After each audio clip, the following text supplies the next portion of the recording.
How to turn on Airdrop on iPhone. To get started, first of all go ahead and open up the Settings application on your phone. Once you're here, go to General as shown.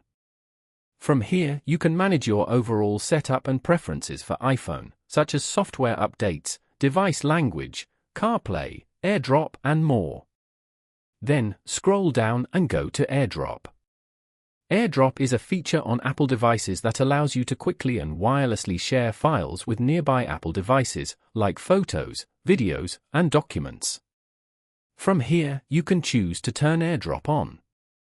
You can also choose with whom you want to share with or for how long you want it turned on. Alternatively, go back and swipe down on the screen from the top right corner. Tap on the widget as shown. As you can see, you can turn the Airdrop feature on from here as well. Following these steps, you can easily turn on Airdrop on iPhone.